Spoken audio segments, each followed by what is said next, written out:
Hi, we are with Paul Shotsberger, who's a dear friend of mine, my colleague at Southern Wesleyan University. He's a professor in our School of Education. And Paul was a missionary in Ukraine for a number of years. When were you there, Paul?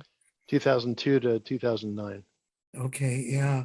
And so as you've seen the news unfold, and I'm sure this is very, very personal for you. And I was wondering if you might be able to help us to understand what's going on here. What is the situation? We see it on the news, but maybe from an insider's perspective, what are you seeing? Well, I think the Ukrainians have been preparing for weeks and months, but still didn't quite believe that something like this would happen. Even when they talked about encirclement of Kyiv, which has been talked about for weeks, I think they just couldn't even really imagine what that would look like. And now, that's becoming a reality. This morning, it was reported that the Russian forces were into the Obolon region of Kyiv, which is a little bit north, and that's where we used to live. And I was talking to a friend saying, "Can you even imagine what this is like for the people?" There's fighting on the ring road. There's fighting in Obolon. And the people are, I mean, they're very brave, and they're willing to defend their country. And so one thing I guess I want people to understand is that Russia has a very short-term goal, and that is, it seems, to install kind of a puppet government, someone that would be cooperative with Russia, which has happened before, by the way, in 2004 and also 2014. But long-term, the Ukrainians will resist. They will resist the rest of their lives if they have to. I know these people, and so Russia may win in the short term, but they will not be able to hold this country. That's their history. They've been overrun every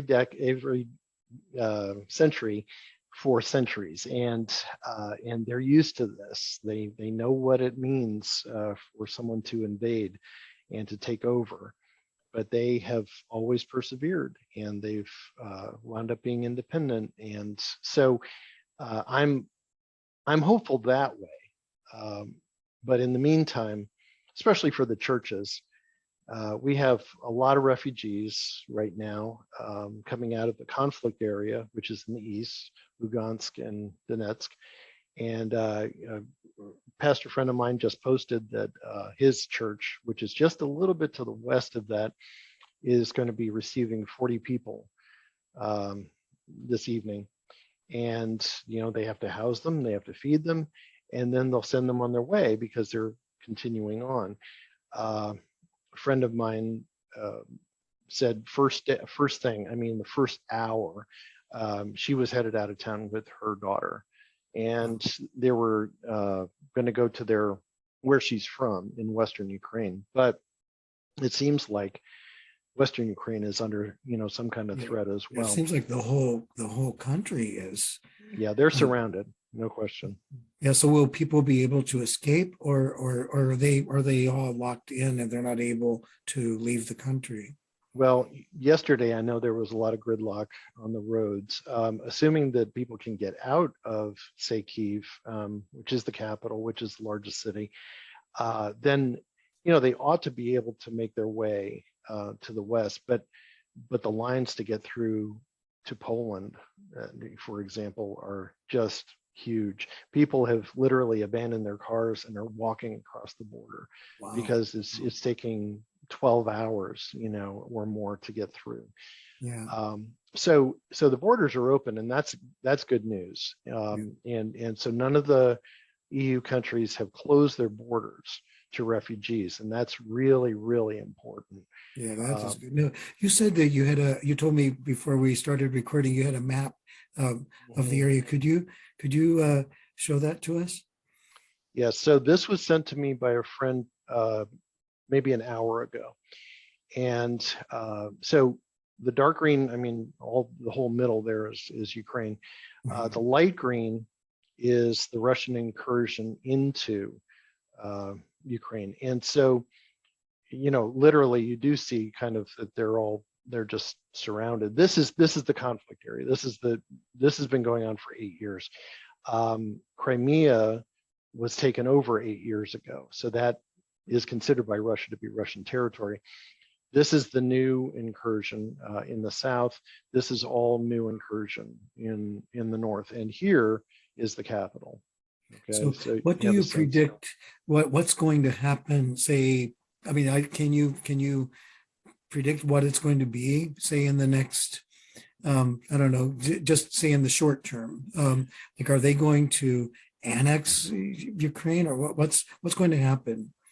It's going to be really hard to take over the whole country. I don't doubt Putin's desire to do that, but it's a huge country. It's the size of Texas. So to control that much territory, even the Soviets initially could only control the eastern part, and the western part was controlled by Poland. Eventually, it was all sort of sucked up into the Soviet Union after World War II. But it's quite a proposition. What Putin, I think, wants is Kyiv. He wants the capital, and that's because he wants Zelensky, who is the president. That's like public enemy number one for him. And if he can get him, and if he can install his guy, even though the history of that is not good for Russia, nonetheless, that seems to be his desire. And people have conjectured, does he want something beyond Ukraine? And maybe, but we have to just kind of bear in mind that his idea is to reestablish the empire, and Ukraine is a key part of the former Russian Empire, and I'm talking about before communism. Yeah. Not necessarily the NATO countries, not necessarily the EU countries. So, and also, I think he understands what it would mean, going up against NATO. So, he's an opportunist, and he sees this as an opportunity. Ukraine is not yet part of the EU or NATO. And so he understands it's just kind of a buffer. By the way, the name Ukraine means borderland. It's Hmm. always been like that. It's always been somebody's border. And so he understands that nobody's going to come in from like the US, the NATO country. Nobody's going to come into Ukraine to fight Russia. People have been talking about establishing a no-fly zone. That is just beyond the pale, because if our forces, if NATO forces are over Ukraine and there is some kind of dogfight with a Russian aircraft and missiles are shot, I mean, now it's a world war. And so I think everybody understands what the limits are at this point.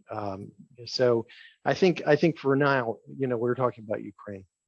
Wow. No, one final question. You have many brothers and sisters there. I've heard you speak of them on several occasions, and you have a deep love for the pastors and Christians and things in Ukraine. How can we pray for our brothers and sisters who are suffering in Ukraine right now? Well, yesterday I was asked by a good friend to write a letter to my former institute, because people need encouragement. So I'm going to read you the letter, okay, Oh, yeah. that I wrote. I said, "Dear friends, many people around the world have been praying against this day, but it has come anyway. Our hearts ache for our dear friends and fellow believers in Ukraine. We, like you, do not understand why Russia would make this kind of brazen attack on a country that desires to live in peace. We know you, we know your heart, and we know the fear you must feel, but we also know the depth of your faith and how very brave you are. We have seen it time and time again. We know it will be no different now. You are like those repairing the wall of Jerusalem in the book of Nehemiah, working, defending, and praying. God helped the Israelites, and he will help you. God has thwarted attacks on his people in the past, and he can do it again. May his angels protect you, and may you know his peace. We stand with Ukraine. So to understand that we stand with them, and Yeah. that's not just a word or a a hashtag or something like that, but to really be in prayer for the people, but to understand their strength as well and their faith as well. These are not cowering people. These are very stalwart folk, and so they are quite willing to defend themselves, but they need the backup. And so I just, pray for the churches to be able to handle the refugees, and to do right by them. Pray for wisdom if people want to leave. Is that the wise thing to do? Is the wise thing to stay? These are big questions right now. So I think that kind of gives you at least a sense of Yeah. what's going It on. really does. And I just wanted to share this with our with pastors and my friends on social media and things, Sure. because they're praying people.